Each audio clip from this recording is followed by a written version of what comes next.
My name is Cassie Harlow, and the moment my older brother looked me in the eye and said I was the family's biggest disappointment, I had been home from Iraq for exactly 4 hours. 4 hours. I counted later, sitting in the parking lot of a Walgreens at 11 at night, my ruck on the passenger seat, rain sheeting down the windshield.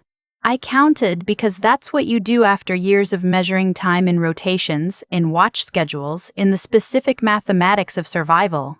4 hours between landing at O'Hare and being told quietly, almost politely, that nobody had been waiting for me anyway. I'll back up. My father died while I was on my second deployment. A stroke? Fast. The way people always say strokes are when they're trying to make you feel better about missing it. I didn't make it back for the funeral. The Army doesn't bend its calendar for grief, and I didn't ask it to. I was 26, I had a job to do, and I had spent enough years watching my father work himself to the bone in that same spirit to know he wouldn't have wanted me to leave my post for a flag and a box of sandwiches at a church hall. What I didn't know, what nobody told me, not even my aunt who sends Christmas cards to this day, was that my brother had used those 2 weeks after the funeral to make himself very comfortable inside our father's affairs. By the time I landed at O'Hare and took the train to the suburb where I grew up, my brother had already moved into the house. Our childhood home. The one my father had paid off in 2009 and maintained with the specific, quiet pride of a man who understood that a paid-off house is a form of dignity.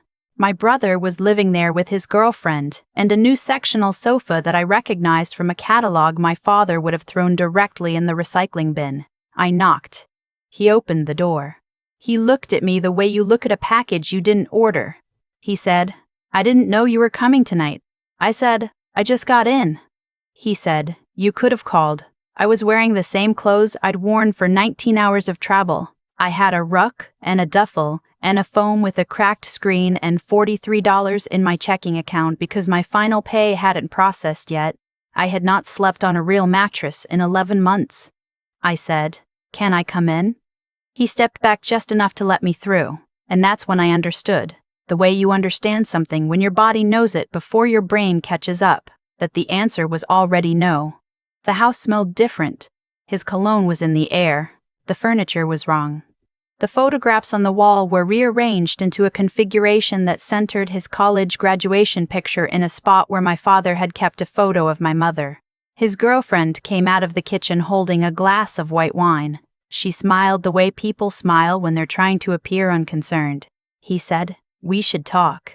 We sat in the living room that used to have my father's recliner and now had a leather ottoman that cost more than my monthly base pay. He explained, in a tone that suggested he had rehearsed this, that the estate had been settled, that Dad had left the house to him, that he had found a will notarized, signed, dividing things up, and that I had received, he paused, just slightly, the property on Kellner Road. I said, "What property on Kellner Road?" He pulled out a paper, folded in thirds, the way a person carries something they've looked at many times. A deed. Commercial property. An auto repair shop that had been closed for at least 6 years, according to the date of the last tax filing he showed me, apparently wanting me to understand the full picture. I sat there for a second. I said, "Dad owned a repair shop?"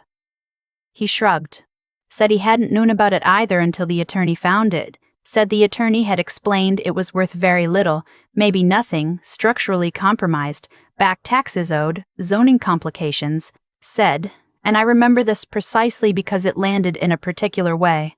I think he just didn't know what else to do with it. Then he said, "Look, Cassie, you've been gone a long time.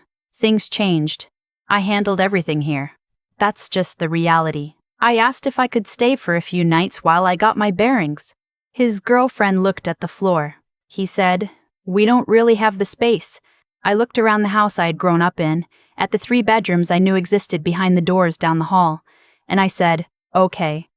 I picked up my ruck and my duffel, and I left. The Walgreens parking lot was where I ended up because it was lit, and I needed to think, and my car, the one I'd left with him to maintain while I was gone, had been sold. He mentioned that on the way out. Casually.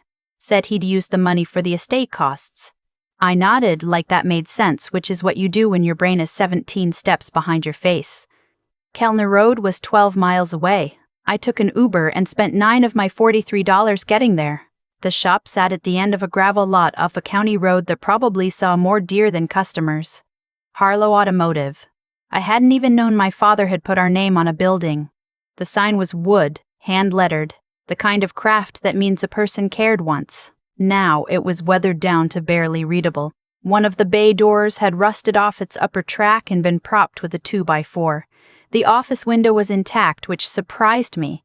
I had the key from the deed packet my brother had grudgingly handed over. It worked on the side door. Inside, it smelled the way things smell when they've been sealed up and left alone. Metal, rubber, something faintly chemical, and underneath it something that stopped me in the doorway. I can't explain it except to say it smelled like Saturday mornings when I was 8, following my father around while he fixed neighbors' cars out of the garage and explained things to me in that patient way he had.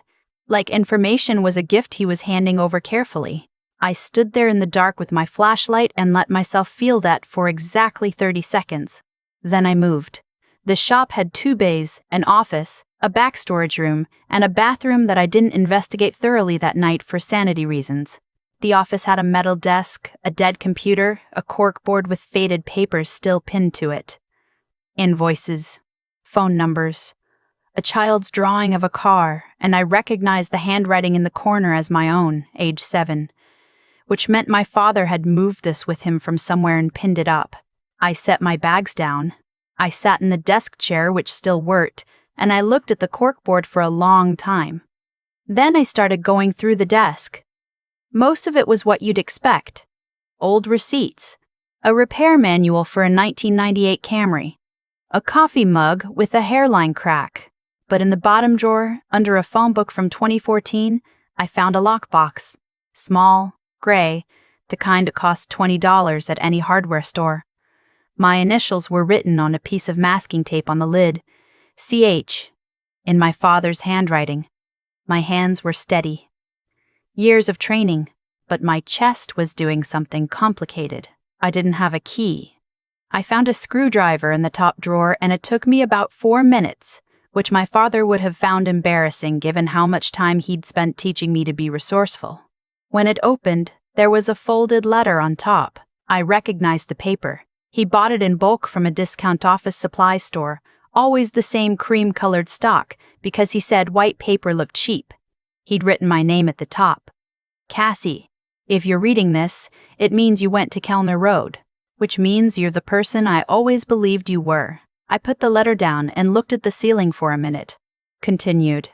I want to explain some things I should have explained while I was alive and didn't, because I'm stubborn and I thought there would be more time. There is never more time. That's the thing nobody tells you until it's too late. Your brother is not a bad person, but he is a person who has never been asked to be uncomfortable, and I made that mistake. Some of what I gave him too easily. I've thought about that. What I'm leaving you is not a punishment. I know how it looks. I know what he'll tell you. The shop is the beginning of something, not the end. Below the storage room floor, there's a panel. You'll see it. Go look. I went and looked. The storage room was cluttered with the kind of careful clutter that means someone organized things deliberately and then stopped coming. Shelving units with labeled bins. Equipment stacked in an order that made sense. And in the far corner, where 2 industrial shelving units formed an L, the floor was different. A 4-foot by 3-foot section of it was wood instead of concrete, with a recessed metal pull ring flush with the surface, dusted over but there. I cleared the shelving units. It took 20 minutes. I pulled the ring. Below was a space about the size of a large closet, accessed by a wooden ladder with a pull-chain light that still worked because my father had, apparently, been down here recently enough to keep the bulb functional. The light came on and I stood there at the top of the ladder and understood, slowly, that my father had been keeping a secret for a very long time. The space was organized the way he organized everything, by category, by date, by some internal logic that took me a few minutes to decode. Binders along one wall, file boxes on industrial shelving, a fireproof safe in the corner, and a smaller shelf near the ladder that held, specifically, a series of folders labeled with years going back to 1987. I came down the ladder and started with the most recent binder. My father had owned the shop outright. No mortgage, no lien. But he had also, over the course of roughly 30 years, been doing something I had no framework for. He had been quietly investing. Not in stocks, not in anything complicated. In property. Small parcels, mostly rural, bought cheaply over the decades, held, occasionally leased for agricultural use, never developed, never sold. 12 separate parcels across 3 counties, all paid off, all generating modest income that had been, as far as I could tell from the ledgers, deposited into an account I had never heard of. There was a binder labeled Trust, CH. I sat down on the floor of that underground room and read it for 2 hours. My father had established a trust in my name in 2019. Not large enough to be absurd, but large enough to change the entire shape of what I understood to be possible. It was structured specifically funds for professional transitions, legal costs, and, listed third on the purpose statement in his handwriting, anything my daughter decides is worth building. In the fireproof safe, which opened with a combination written on the back of my 7-year-old card drawing that I had brought down with me without realizing, there were the original property deeds, all 12, and a letter from an attorney named Catherine Osey, dated 8 months before my father died, confirming that the trust was funded, legal, and that upon my presenting the deed to Harlow Automotive, she would be authorized to release the full documentation to me. There was also a note in the safe separate from the letter in the lockbox. Shorter. He'll tell you the shop is worthless. He's wrong. He assessed the outside. You went inside. That's the difference between you. I climbed back up the ladder and sat in the office in the dark for a long time. I didn't contact my brother that week or the next. I contacted Catherine Osey, who was exactly who the letter said she was, and who had been waiting for my call with the specific patience of someone who knew it would eventually come. We met at her office. She walked me through everything. She was thorough and kind and did not editorialize, which I appreciated. What emerged, over the following weeks, was a picture of a situation my brother had constructed carefully on the assumption that I would either not come back or would not look closely. The will he had presented was real. My father had written it. But it was not the most recent document. The trust superseded several of its provisions, and the property deeds, which my brother had apparently not known existed, altered the financial landscape of the estate significantly. He had been making decisions about property he did not fully own. Catherine was careful in how she described this. She used words like oversight and good faith error and correction required. I let her use those words. It didn't matter what we called it. What mattered was that my brother had, in the months after my father's death, leveraged the appearance of full ownership to take out a loan against the childhood home. A significant one. For reasons that became clearer when we saw the financial records, his business had been struggling for over a year. The loan was not for renovations or improvements, it was to cover operating losses on a logistics consulting firm that had lost its 2 largest clients. He was not wealthy. He was performing wealth with borrowed money and a house he didn't fully own. I found this out on a Tuesday morning in Catherine's office, drinking bad coffee from a machine in the hallway, and my first feeling was not satisfaction. It was something more like sadness, the complicated kind, the kind that comes when you understand someone better than you wanted to. I didn't call him. I had Catherine send a formal notice. He called me the same afternoon. He was not calm. He said, "What is this?" I said, "It's a legal notice." He said, "You're doing this to punish me." I said, "I'm doing this to correct the record." He said I had always resented him, that I had always made him feel like he wasn't good enough, that everything I did was a performance of being better than him, and that going to Iraq had been another version of that, another way to make him look bad by comparison. I listened. I let him talk. When he finished, I said, "I need you to talk to Catherine. That's all." He hung up. He called back 2 days later, different, quieter. Said his girlfriend had left. Said the bank had called about the loan review. Said he hadn't slept. I said, "I know." He said, "Are you going to take the house?" I said, "I'm going to make sure things are handled correctly." That's not the same thing. He was quiet for a long time. Then he said, "Dad left you everything that mattered, didn't he?" It wasn't a question. I didn't answer it like one. I said, "He left me what he thought I could use." The shop on Kellner Road took 4 months to become functional. I used trust funds the way my father had specified, documented, purposeful, nothing extravagant. I hired 2 people from the County Veteran Employment Program, a mechanic named Greg who had done 2 tours in the Marines and knew engines better than anyone I'd ever met, a front desk manager named Therese, who had been a logistics coordinator in the Army Reserve and could organize a chaos situation into a spreadsheet in about 12 minutes. We repaired the bay doors first, then the lift, then the electrical. Then we cleaned everything, every surface with a thoroughness that Greg said was unnecessary and that I said was non-negotiable. I repainted the sign myself.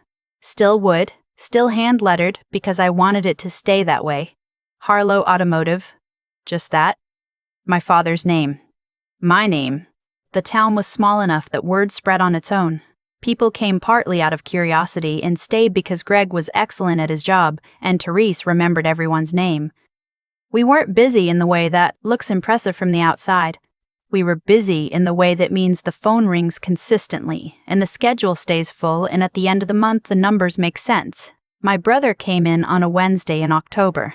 He drove a different car, older, sensible, the kind of car a person drives when they've stopped performing for an audience. He looked different too. Not diminished exactly, more like himself, the version I remembered from before he decided that impressing people was the same thing as living. He stood in the doorway of the front office and looked around. Therese greeted him, and he told her he was my brother, and she smiled and told him to have a seat and offered him coffee, which he accepted. I came out from the back. We looked at each other for a second. He said, "You fixed it up." I said, "Yeah." He looked at the corkboard behind Therese's desk, where I had pinned my 7-year-old car drawing. He recognized it. I could tell by the way his expression shifted. He said, "I didn't know he kept that." I said, "He had it in the office. I moved it here." We went outside and sat on a bench I'd put by the door, the kind of bench that invites people to sit for a minute, which my father used to say was the sign of a place that wasn't in a hurry to get rid of you. He said, "I think I told myself a story about what happened after he died, about what I deserved. I think I believed it." I said, "I know." He said, "I'm sorry for what I said." That night, when you came back, I looked at the gravel lot. A truck was pulling in. Greg came around from the back to take it. I said, "An apology doesn't fix the time, but I hear it." He nodded, looked at his hands. I said, "There's a position. Handling client communication, scheduling, some of the administrative coordination as we grow. Therese is overloaded. It doesn't pay what you used to. The hours are regular and the work is ordinary, and nobody's going to tell you you're impressive for doing it." He looked up. I said, "But it's real. And it's here. And I think Dad would have found that funny in a way that wasn't mean." He almost smiled. Not quite, but almost. He started the following Monday. The first week he answered phones and filed invoices, and I watched him figure out slowly that there is a specific satisfaction in doing a small thing correctly and then moving to the next small thing, that it accumulates into something. By spring, Harlow Automotive had a waiting list. Not a long one, not a glamorous one, but the kind that means you've built enough trust that people plan around you. I used a portion of the trust funds to establish something my father had gestured toward in his notes without naming directly. A small transitional support program for veterans coming out of service in the county. Nothing complicated. Help with paperwork, referrals to housing resources, a point of contact who actually picked up the phone. I ran it out of the back office on Tuesday afternoons. Greg helped on the days his schedule allowed. My brother eventually started helping with the coordination. One evening in April we were closing up, the 3 of us, and my brother was sweeping the bay floor and Greg was doing the last check on a car due for pickup in the morning. And the light was going gold the way it does in the Midwest in spring, coming through the bay doors in long, flat angles that make everything look deliberate. My brother stopped sweeping and said, "Do you think he knew it would go like this?" I thought about the lockbox, the combination on the back of a drawing, the letter that said you went inside. I said, "I think he knew enough." My brother nodded, went back to sweeping. I locked the office and stood outside for a minute before getting in my car. The sign was lit. I'd added a small light fixture, simple, aimed upward. Harlow Automotive, the letters clear against the dark. My father had not given me a prize. He had given me a place to start, which is the harder gift, the one that asks something of you before it gives anything back. I had spent years learning to operate in conditions that were not comfortable or fair, or designed with me in mind. Turns out that's useful outside a combat zone too. My brother called it a survival experiment. Once, back when he thought that was an insult. He wasn't wrong. He just didn't understand yet that surviving isn't the end of anything. It's where the actual work starts. If this story sat with you, if you've ever come home to something smaller than you left, or built something real out of what someone else called worthless, I'd be glad to know it. Subscribe if you want more. I'll be here. I've thought about what my father actually did a lot since that April evening when my brother was sweeping the bay floor, and the light was coming through the doors in that way that makes ordinary things look like they were placed there on purpose. He didn't protect me from difficulty. He didn't smooth anything over. He left me a closed-up building with back taxes owed, a lockbox I had to pry open with a screwdriver, and a combination written on the back of a drawing I made when I was 7. That's what he gave me. And for a while, standing in that storage room the first night, I wasn't sure whether it was an act of love or just the quiet cruelty of a man who ran out of time before he could explain himself. Now I think it was neither. I think it was something more precise than either of those. What I've come to understand is that the choices you make when nobody is watching and nothing is comfortable are the only ones that actually tell you who you are. My brother had the house, the furniture, the appearance of having inherited something real. He made his choices in that space, borrowed against what he didn't fully own, built a version of success designed entirely for other people to see. And those choices had weight. They had consequence. Not because anyone punished him, but because that's how it works. What you build on a false foundation eventually shows the cracks, and the longer you wait, the louder it gets. I'm not saying I did everything right. I made my share of decisions in those months that I'd revisit if I could. There were moments I was colder than I needed to be. Moments. I let him stew longer than was strictly necessary because part of me, the part that remembered standing in that rain holding a deed I didn't ask for, wasn't ready to be generous yet. That's honest. I'm not proud of it, but I'm not going to dress it up either. What I do believe is this. The repair shop taught me something my deployments had started and never quite finished. That endurance isn't the same as strength, but it's the foundation strength gets built on. That intelligence without integrity is just a tool that eventually gets turned against you. That the most ethical thing you can do, in a family or anywhere else, is to tell the truth about what happened and then figure out what comes next without needing it to be dramatic. My brother sweeping a bay floor for $12 an hour when he used to run client presentations in a glass-walled conference room, that's not a punishment. That's a person finding out what work actually feels like when the audience disappears. And watching him figure that out, slowly, without ceremony, was one of the stranger and more meaningful things I've witnessed. My father knew he wasn't going to be there to explain any of this, so he built the explanation into the structure of what he left. He gave me the place that required something of me before it gave anything back, because he understood that's the only kind of inheritance that actually transfers. Not money, not property. The habit of going inside when everyone else is assessing the outside and walking away. I think about that a lot, and I think it's worth passing on.